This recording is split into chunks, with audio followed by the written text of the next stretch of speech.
Hey guys and what's up. तो क्या हाल चाल है आप सबके। आई होप कि जैसे भी हो बहुत सही हो। दोस्तों, आज की जो कहानी है वो हमसे शेयर करी है समीक्षा ने, जो कि बिहार से रहने वाली है। और ये इंसिडेंट उनके साथ बहुत पहले हुआ था, बहुत पहले, जब वो पटना में अपनी फर्दर स्टडीज़ के लिए आई थी। तो समीक्षा को ग्रेजुएशन करना था, जिसके लिए उसने पटना में एडमिशन लिया था। अब ये पटना पर आती हैं और अपने लिए गर्ल्स हॉस्टल या फिर गर्ल्स पीजी ढूंढने लग जाती है। लेकिन जैसा कि मैंने बताया, ये समय बहुत पहले का था, आज से लगभग 30-40 साल पहले की ये पूरी बात है। और उस समय पर गर्ल्स हॉस्टल या पीजी इतने आम नहीं होते थे। ज़्यादातर हॉस्टल या पीजीज बॉयज़ के लिए ही होते थे। तो समीक्षा को अपने लिए एक पीजी ढूंढने के लिए बहुत ज़्यादा मेहनत करनी पड़ रही थी। अब समीक्षा को क्यों यहाँ पर पीजी या रूम्स नहीं मिल रहे थे, इसके पीछे भी एक बहुत बड़ा रीज़न था। समीक्षा जिस कास्ट से आती है उसको उस समय पर इतना ज़्यादा ऊपर नहीं समझा जाता था, जिस वजह से जब भी समीक्षा को कोई रूम चाहिए होता था तो पहले उससे उसकी कास्ट पूछी जाती थी, आपका पूरा नाम बताइए। समीक्षा अपना पूरा नाम बताती थी। तो समीक्षा का ऐसा कहना है कि उसे लगता था कि शायद कहीं रूम्स अवेलेबल भी हो ना, तो भी समीक्षा को बोल दिया जाता था कि सॉरी, आपके लिए कोई रूम्स अवेलेबल नहीं है। समीक्षा का बताना है कि उस समय पर जो ये बड़ी कास्ट वाले लोग होते थे, ये समीक्षा के साथ या फिर उसकी कास्ट वाले लोगों के साथ बहुत अन्याय भी करते थे। और उनके साथ वही खाना नहीं खाना, उनके साथ बैठना नहीं, उनके साथ रूम शेयर नहीं करना, जिसकी वजह से समीक्षा को बहुत ज़्यादा दिक्कतें आती थी। और यही सेम दिक्कत अभी भी आ रही थी रूम ढूंढने में। अब समीक्षा के जो पापा थे वो एक फार्मर थे। उन्हें ज़्यादा कुछ इस सब का पता नहीं था कि कहाँ पे रूम ढूंढना है, कैसे ढूंढना है। उनको ज़्यादा इसका आइडिया नहीं था और इसलिए वो समीक्षा के साथ भी नहीं आ पा रहे थे। समीक्षा को सब कुछ अकेले ही मैनेज करना पड़ रहा था। ऐसे ही करीब 6 दिन यहाँ वहाँ भटकते हुए बीत जाते हैं और तब समीक्षा को अपने कॉलेज से करीबन 50 मिनट दूर एक घर मिलता है। इनफैक्ट वो घर क्या, वो तो बिल्कुल खंडर था, ना वहाँ कोई फैसिलिटी थी ना कुछ। समीक्षा का बताना है कि उस घर की हालत ऐसी थी कि ऐसा लगता था आज नहीं तो कल इस घर की छत गिर जाएगी। अब समीक्षा का मन तो नहीं था वो घर लेने का, लेकिन उसके पास कोई दूसरा ऑप्शन भी नहीं था। पहले ही 6 दिन बीत चुके थे, जो कि समीक्षा ने आसपास कहीं ना कहीं होटल में गुजारे थे। और अब तो समीक्षा के पास पैसे भी ख़त्म हो रहे थे। वो और ज़्यादा ऐसे पैसे होटल में नहीं लगा सकती थी। दूसरा कि अब उसके कॉलेज भी स्टार्ट होने वाले थे। तो समीक्षा को समझ नहीं आ रहा था कि अगर वो ये घर ना ले तो वो आखिर जाए कहाँ, उसको कहीं और कुछ मिल ही नहीं रहा था। और इसी वजह से समीक्षा ने ये घर लेने में हाँ कर दी। अब आपको सुन के लग रहा होगा कि एक खंडर सा छोटा सा घर होगा, लेकिन ऐसा नहीं था। ये घर था बहुत बड़ा। ऑल्दो इसकी कंडीशन अच्छी नहीं थी, लेकिन एरिया काफ़ी बड़ा था इस घर का। अब मैं कहानी में आगे बढ़ने से पहले आपको इस घर के बारे में समझाता हूँ। इस घर को बेसिकली 2 हिस्सों में डिवाइड कर दिया गया था। एक हिस्सा जहाँ पर किराएदार रहते थे और एक हिस्सा जहाँ पर समीक्षा या फिर आने वाला कोई भी रेंट पे रह सके। अब जिस हिस्से में समीक्षा थी उसमें एक बहुत ही बड़ा ओपन आंगन था, जो कि मिट्टी से बना हुआ था। उसी आंगन में एक बाथरूम था जिसकी छत नहीं थी, और वहीं से थोड़ा सा आगे समीक्षा का रूम था। समीक्षा के रूम के बगल में एक और रूम था जिसमें गेट नहीं था और उसमें सब कुछ कबाड़ा उबाड़ा रखा हुआ था। ऐसा समझ सकते हो जैसे कि वो एक स्टोर रूम हो। और उसके बाद एक बाउंड्री सी बनी हुई थी जिसमें दूसरी तरफ जाने के लिए गेट बना हुआ था। और ये गेट हमेशा बंद रहता था, क्योंकि इस गेट से आप दूसरी साइड एंटर कर सकते हो जहाँ पर ओनर रहते थे। अब समीक्षा को ये चीज़ सही भी लगती थी कि ओनर अपना अलग रहते हैं और समीक्षा अपना अलग रह सकती है। आने जाने के लिए आंगन से ये गेट था जहाँ से वो बाहर जा सकती थी। अब ये जो आंगन था ये छोटा नहीं था, ये भी काफ़ी बड़ा था। इस आंगन के बीचों बीच एक बरगद का पेड़ भी था और काफ़ी बड़ा पेड़ था। तो आप उससे आइडिया लगा सकते हो कि आंगन कितना बड़ा होगा। अब फाइनली समीक्षा इस घर में आ जाती है। घर में आने के बाद वो अपना सामान सब कुछ सेट करती है, हर जगह सफाई करती है और फिर रात हो जाती है तो रेस्ट कर लेती है। अगली सुबह होती है तो फिर वो मार्केट एरिया में जाती है थोड़ा एक्सप्लोर करने के लिए। वहाँ से अपने लिए कुछ किताबें भी लेकर आती है। उस दिन समीक्षा को घर आते आते काफ़ी टाइम हो गया था, करीबन 7 या 7:30 बज चुके थे। वो अपने घर में आती है, बुक्स एंड थोड़ी बहुत और चीज़ें साथ में लाई होती है, उनको साइड में रखती है। और उसको पता ही नहीं चलता कब वो अपने बेड पर लेटी और कब वो एकदम बेहोश हो गई। उसको नींद आ जाती है। अब समीक्षा जब अंदर आई थी तो उसने जो मेन दरवाज़ा था जो आंगन से लगा हुआ था उसको तो बंद कर दिया था, उस पर पूरा लॉक वॉक लगाया था। लेकिन जो अपने रूम का दरवाज़ा था उसमें कुंडी नहीं लगाई थी, उसको बस ऐसे नॉर्मली बंद कर दिया था और फिर वो सो गई थी। अब रात के करीबन 11 बज रहे थे और तब उसकी आँख खुलती है। अब समीक्षा को बहुत ज़्यादा ठंड लगने लगी थी। उसकी सीधा नज़र अपने गेट पर जाती है। अब मैंने जैसे कि बताया था रूम का गेट बंद करा हुआ था, लेकिन जब समीक्षा की नज़र अपने गेट पर गई तो पूरी तरीके से खुला था। 2 मिनट के लिए समीक्षा बहुत ज़्यादा डर जाती है कि कहीं कोई चोर या कोई और तो घर में नहीं आ गया। लेकिन तभी वो देखती है कि बाहर ना बहुत ज़्यादा हवा चल रही होती है, आंधी जैसा मौसम हो रहा होता है। तो समझ आती है कि ये तेज़ हवा की वजह से ही उसका जो दरवाज़ा था वो खुल गया होगा। अब समीक्षा उठती है, गेट को बंद करती है और खिड़की को थोड़ा सा खोल देती है। अब वो पहले 7 साढ़े 7 बजे सो गई थी, तो अब उसको नींद नहीं आ रही थी। तो वो सोचती है कि जो किताबें लेकर आई थी, जो उसने ऐसी साइड में रख दी थी, उनको अरेंज कर लेती हूँ। समीक्षा सारी किताबें अरेंज कर ही रही होती है। तभी समीक्षा को फील होता है कि जैसे कि कोई तो उसे देख रहा है, किसी की तो प्रेजेंस समीक्षा को फील हो रही थी। समीक्षा वापस से उस खिड़की की तरफ देखती है जो उसने अभी जस्ट खोली थी, और खिड़की के बाहर पूरा अंधेरा होता है। 2 मिनट के लिए पता नहीं क्यों समीक्षा को बड़ा अजीब सा लगता है। समीक्षा सोचती है कि चलो खिड़की को बंद कर दिया जाए। समीक्षा खिड़की की तरफ बढ़ ही रही होती है कि अचानक से जो उसने किताबें पीछे अरेंज करी होती है वो सारी ज़मीन पर गिर जाती हैं। समीक्षा का जैसे ही ध्यान अपनी किताबों की तरफ जाता है तभी उसे फील होता है, समीक्षा को फील होता है जैसे विंडो के पीछे कोई तो खड़ा है और वो बस भागा। जैसे समीक्षा ने दूसरी साइड देखा, वहाँ उसे किसी के भागने की आवाज़ आई। समीक्षा तुरंत टॉर्च लेके विंडो से बाहर निकल के आसपास देखती है, लेकिन आसपास कोई भी नहीं होता। समीक्षा अपनी खिड़कियों को बंद कर देती है, जो बुक्स नीचे गिरी होती है उन्हें वापस से उठाकर अरेंज करके रख देती है एंड देन वापस से लाइट्स ऑफ करके सोने चले जाती है। अब समीक्षा को यही लग रहा था कि शायद कोई चोर आया होगा। जब सुबह होती है तो अपने ओनर से मिलती है और उन्हें बताती है कि रात को ऐसा ऐसा हुआ था और कोई तो था।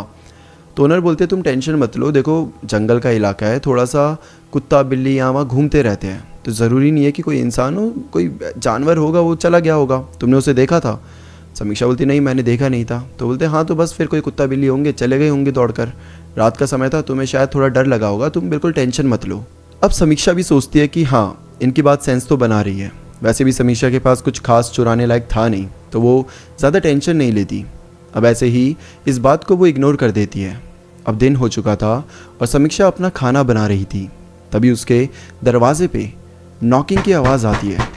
समीक्षा बाहर जाकर देखती है तो उसके दरवाजे के बाहर एक बूढ़ी अम्मा खड़ी थी। अब समीक्षा को लगता है कि शायद ये गांव वाली कोई होगी या फिर जो उनके ओनर है उनके कोई रिलेशन में होगी। तो वो बूढ़ी अम्मा को अंदर बुला लेती है और उनके साथ ऐसी बातें करने लग जाती है। अब समीक्षा भी एक गाँव से ही आई थी और गाँव में जब उसके घर में कोई बूढ़े बुजुर्ग आते थे तो समीक्षा उनके साथ बातें करते करते उनके हमेशा चंपी करती थी, जिससे वो जो बूढ़े लोग होते थे उन्हें बड़ा अच्छा सा लगता था। ऐसे ही सबको पता है कि जब आपकी एज हो जाती है तो आपकी बॉडी में कितना दर्द रहता है ना। तो समीक्षा को भी ऐसे लगा कि अगर बूढ़ी अम्मा आई है तो इनकी बॉडी में भी दर्द तो हो गई, तो वो उनकी थोड़ी सी मालिश भी कर देती है और साथ में उनकी चंपी भी कर देती है। और एज़ यूजुअल जो ये बूढ़ी अम्मा थी इनको भी बहुत अच्छा लगता है। समीक्षा का बताना है कि समीक्षा और वो बूढ़ी अम्मा काफ़ी देर तक बात करते रहे, जिसके बाद एक समय आता है जब बूढ़ी अम्मा अपने घर चली जाती है और उसके बाद से तो ये एक रूटीन टाइप बन गया। हर दिन जब समीक्षा अपने कॉलेज से आती थी तो बूढ़ी अम्मा समीक्षा को मिलने आती थी। दोनों बहुत ज़्यादा बातें करते थे। बूढ़ी अम्मा की समीक्षा चंपी करती थी और एक टाइम बाद बूढ़ी अम्मा वापस अपने घर चली जाती थी। अब ऐसे करते करते समय आगे बीतता है। समीक्षा के कॉलेज में दोस्त बन जाते हैं, वो अपने दोस्तों के साथ भी टाइम स्पेंड करना शुरू कर देती है और बहुत सारा प्रोजेक्ट वर्क्स प्रैक्टिकल्स ये सब मिलते रहते थे, तो समीक्षा इन सब में बिजी होने लग जाती है। अब समीक्षा जब लेट घर आने लगी तो उसको दादी नहीं मिलती थी क्योंकि रात ही हो जाती थी। तो समीक्षा को ऐसा लगता था कि ठीक है मैं काफ़ी टाइम से लेट आ रही हूँ तो शायद दादी आती भी होगी, तो दरवाज़ा बंद देख कर चली जाती होगी बेचारी। अब ये सोच ही रही थी कि तभी ना उसे एक चीज़ स्ट्राइक करती है कि 1 मिनट, मैंने कभी सोचा नहीं कि ये दादी आती कहाँ से है और वो जाती कहाँ पर है। आसपास कोई घर भी नहीं है और अगर कोई घर है भी तो मुझे दादी उन घरों में कभी दिखी नहीं। समीक्षा को ये चीज़ दिमाग में एकदम से आ गई है और ये चीज़ समीक्षा के दिमाग में बार बार चलने लगी, उसको परेशान करने लगी। उसको ऐसा हो गया कि यार अब अगली बार दादी से मिलूंगी तो पूछूंगी ज़रूर। अब अगला दिन संडे था, तो संडे को समीक्षा अपने घर में ही थी, साफ़ सफाई कर रही थी, खाना वाना बना रही थी कि तभी ना उसको ऐसा फील होता है जैसे उसके पीछे कोई तो खड़ा है, क्योंकि अभी तक पीछे से दरवाज़ा खुला था तो पूरी सनलाइट आ रही थी और अब अचानक से सनलाइट ऐसे कम सी आ रही है और थोड़ी सी शैडो सी बनी हुई है। तो समीक्षा समझ गई कि पीछे दादी खड़ी है, लेकिन जब वो उस शैडो को बहुत ध्यान से देखती है तो शैडो थोड़ी सी क्रीपी सी लगने लग जाती है। मतलब समीक्षा का बताना है कि जब वो उस शैडो को देख रही थी तो शैडो ना थोड़ी बड़ी लग रही थी। होता है अगर आप शैडो लाइट को थोड़ा पीछे कर दो तो छोटी लगती है, पास ले आओ लाइट को तो हाथ भी अगर ऐसे शैडो को डाल दो तो बड़ी लगेगी, लेकिन पता नहीं क्यों वो शैडो बहुत ज़्यादा बड़ी लग रही थी। और शैडो के जो बाल थे एकदम ऐसे हवा में उड़ रहे थे और बहुत लंबे बाल थे। ये देख के पहली बार समीक्षा को बहुत ज़्यादा डर लगने लगा था, वो उसके तो गूज़बम्प्स भी आ गए थे। समीक्षा का बताना है कि कैसे तो हिम्मत करके वो पीछे मुड़कर देखती है तो पीछे वही दादी खड़ी होती है और पहली बार पहली बार समीक्षा को दादी को देखकर डर लगने लगा था। उस दादी को देखकर जिसे देखकर अभी तक उसे सुकून मिलता था।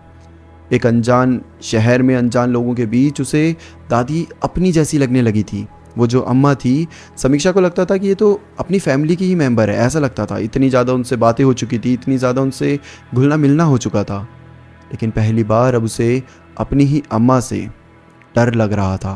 अब जो दादी होती है वो समीक्षा से पूछती है कि बेटा क्या हुआ, कुछ देख लिया क्या? तो समीक्षा बोलती है नहीं नहीं, अब कुछ नहीं। और तब समीक्षा का ध्यान जाता है अपने जो आंगन से वो लगा हुआ जो मेन गेट था उस पर। मेन गेट पर अभी भी कुंडी लगी हुई थी अंदर से, वो दरवाज़ा खुला ही नहीं था। तो समीक्षा 2 मिनट के लिए कंफ्यूज हो जाती है कि ये दादी आई कहाँ से। अब समीक्षा को लगता है कि शायद जो ओनर वाला दरवाज़ा है जो बाउंड्री में लगा हुआ है, तो वहाँ से एंट्री करी होगी दादी जी ने।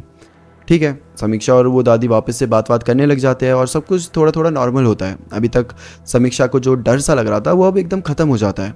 और अब समय आ जाता है जब दादी वापस जाने लगती है। तो समीक्षा दादी को रोक कर बोलती है कि अम्मा, मैं ना कॉलेज से लेट आती हूँ, तो आप शाम को यहाँ आया करो। ये सुनकर जो दादी होती है वो थोड़ी सी मुस्कुराती है और बोलती है कि बेटा, शाम में इन आंखों से इतना दिखाई नहीं देता, पर तुम इतने प्यार से बुला रही हो तो आऊँगी ज़रूर। और समीक्षा उठकर उन्हें बाहर तक छोड़ने आती है। वो दादी वहीं खड़ी थी, समीक्षा को देखकर मुस्कुरा रही थी। और समीक्षा के दिमाग में था कि ये ओनर की तरफ से आई है तो उधर से ही जाएंगी। मतलब समीक्षा एक तरफ से कंफर्म करना चाहती थी कि दादी आती कहाँ से है, क्योंकि उसने अपनी तरफ से तो गेट बंद करके रखा था और उसे पता था कि दादी यहाँ से तो नहीं आई है। अब समीक्षा ये देखने के लिए खड़ी ही थी कि तभी किचन में समीक्षा ने दाल चढ़ाई थी, जिसकी वजह से कुकर से वो दाल अचानक से बाहर आने लग जाती है। तो समीक्षा दौड़ कर जाती है और जो गैस होती है उसे पूरा बंद कर देती है। और जब वापस बाहर आती है तो दादी चली गई थी। समीक्षा यहाँ वहाँ हर जगह देखती है, दादी कहीं नहीं मिलती। समीक्षा सोचती है कि यार दादी तो बड़ी फास्ट निकली, पता ही नहीं चला कब चली गई। और ये सोचकर समीक्षा वापस से अपने काम में बिजी हो जाती है। बोलती है चल आज नहीं तो कल जब आएंगी तब देख लूँगी। अच्छा, समीक्षा की एक आदत थी कि हर संडे को वो अपने घर से सब्जी लेने के लिए मार्केट जाती थी और जितनी भी सब्जी हो सकती थी पूरे हफ्ते के लिए वो स्टोर कर लेती थी। और ऐसे ही उस दिन भी शाम के लगभग 8:30 बजे समीक्षा सब्जी लेकर घर आ रही थी। अब समीक्षा अपने घर के सामने खड़ी थी और जैसे ही समीक्षा ने गेट खोला उसे लगा कि आंगन में कोई खड़ा है। वो थोड़ी आगे गई, वही बरगद के पेड़ के पास। उसको अभी भी फील हो रहा है कि कोई तो यहाँ पर खड़ा है। पहले तो समीक्षा ने आवाज़ दिया कौन है, लेकिन सामने से कोई रिस्पॉन्स नहीं आया। उसके बाद समीक्षा ने अपनी टॉर्च निकाली और बरगद के पेड़ पर मारी। और जब वो टॉर्च की रोशनी मारती है तो देखती है सामने कोई भी नहीं होता, बल्कि बरगद की पेड़ की जो लंबी लंबी रूट्स होती है सिर्फ वो थी। समीक्षा को समझ नहीं आ रहा था कि क्या सच में ये एक छलावा हुआ था, क्या सच में यहाँ पे कोई नहीं था। समीक्षा ज़्यादा ध्यान नहीं देती, वो सोचती है कि हाँ ये रूट्स वूट्स होंगी, मेरे को ऐसा लगा होगा कि शायद कोई है। तो वो टॉर्च बंद करती है और अपनी सब्जी लेकर अपने रूम के अंदर आ जाती है। इसके बाद समीक्षा ने खाना तो बनाया ही हुआ था, उसको खा लेती है और फिर सो जाती है। अब समीक्षा सो रही थी कि तभी उसे कुछ फील होता है और धीरे धीरे उसकी आंख ऐसे खुलने लग जाती है। पहली चीज़ उसे कुछ आवाज़ आ रही थी, कुछ ऐसे रगड़ने की, और दूसरा उसके सर पे बहुत हैवी सा फील हो रहा था। जैसे ही समीक्षा की हल्की सी आप पूरी तरीके से नहीं उठे हो लेकिन अब आप फील करने लगे हो कि आसपास क्या हो रहा है, आप उस स्टेट में हो। समीक्षा भी उस स्टेट में थी और तब उसे फील हो रहा था कि उसके सर पे ना कोई उंगलियां ऐसे रगड़ रहा है, जैसे कि उसके सर पे कोई चंपी कर रहा है। समीक्षा एकदम से उठ जाती है और उठकर जल्दी से लाइट ऑन करती है तो देखती है तो आगे पीछे कोई भी नहीं होता, पूरा रूम खाली था। लेकिन उसे लिटरली अभी भी फील हो रहा था कि कोई उसके सर पे ऐसे हाथ ऐसे उंगलियां फेर रहा है। समीक्षा अपने सर के ऊपर हाथ रखती है तो वो और ज़्यादा हैरान हो जाती है। जब वो अपना हाथ ऐसे लाके देखती है तो देखती है उसके हाथ में पूरे हाथ में ऑयल लगा होता है। उसके बालों में हर जगह ऑयल लगा हुआ था। समीक्षा ने आज सुबह ही अपने हेयर वॉश करे थे और हेयर वॉश करने के बाद उसने एक बार भी अपने बालों में तेल नहीं लगाया था। उसके बालों में तेल कहाँ से आया उसे नहीं समझ आ रहा।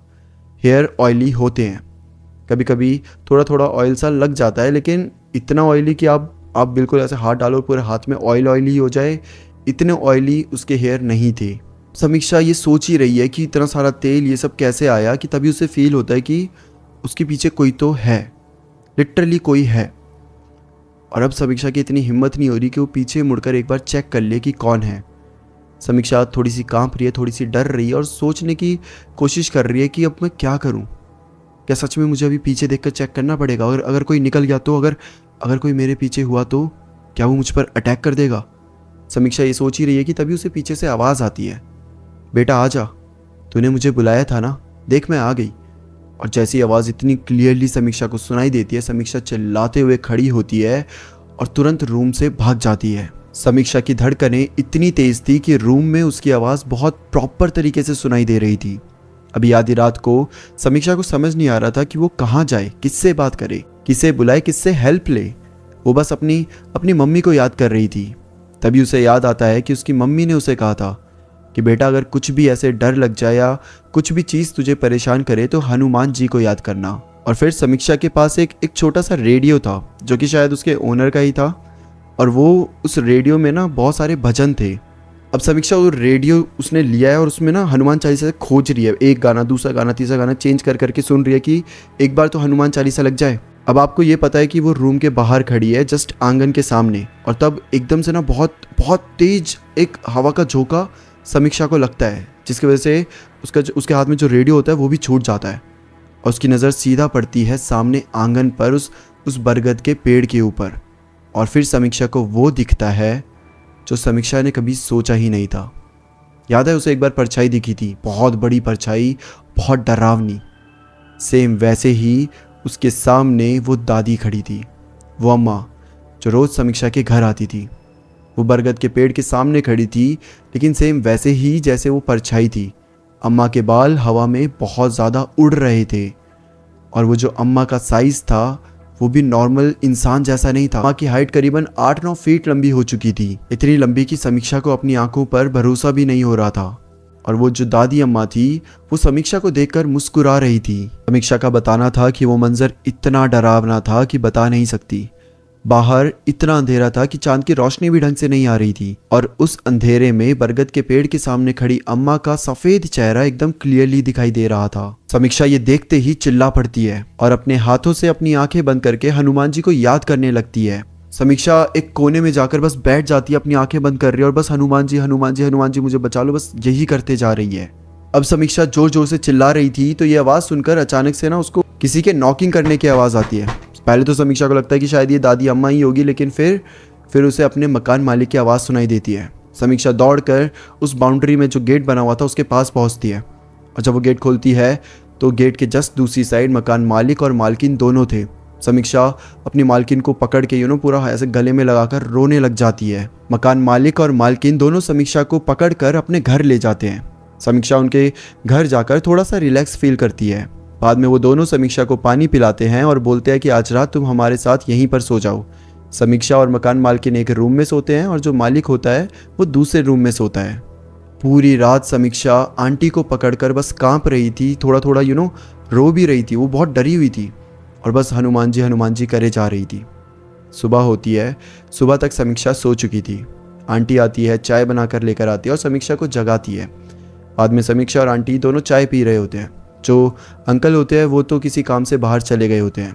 अब दोनों अकेले रूम में बैठकर चाय पी रहे हैं कि तभी समीक्षा की नज़र पड़ती है दूसरे रूम की तरफ, या फिर बाहर एक हॉल होता है उस तरफ, जहाँ पर एक फ़ोटो लगी होती है जिस पे हार चढ़ा होता है। ये फ़ोटो देखते ही समीक्षा तो मानो पूरी ठंडी पड़ जाती है। जो चाय अभी तक पी रही थी वो उसके हाथ कांपने लग जाते हैं। वो चाय अचानक से थर थर थर थर काँप रही है और सामने जो आंटी बैठी है वो भी पूरा नोटिस कर रही है कि इस लड़की को हुआ क्या, इसने ऐसा क्या देख लिया। और फिर समीक्षा बताती है कि उस फोटो में वो दादी अम्मा थी, वही अम्मा जो समीक्षा को रोज़ दिखती थी। उसी की फ़ोटो मकान मालिक के घर में लगी हुई थी। जब समीक्षा उनके बारे में पूछती है तो आंटी बताती है कि ये दादी और कोई नहीं बल्कि उनकी सास है, जिनकी मौत वहाँ पीछे करंट लगने की वजह से हुई थी। और फिर समीक्षा बताती है कि यही तो वो औरत है जो रोज़ मुझे दिखती है। और समीक्षा पूरा अपना एक्सपीरियंस बताती है कि जो उसके साथ हुआ था।